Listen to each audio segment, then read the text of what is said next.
Senhor, quem habitará no seu tabernáculo? Quem poderá morar no seu santo monte?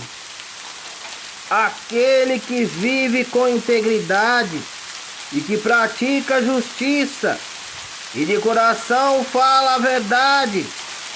Aquele que não difama com a sua língua, não faz mal ao próximo, nem lança injúria contra o seu vizinho.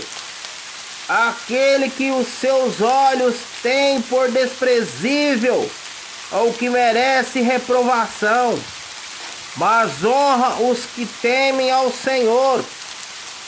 Aquele que jura e cumpre o que prometeu, mesmo com prejuízo próprio.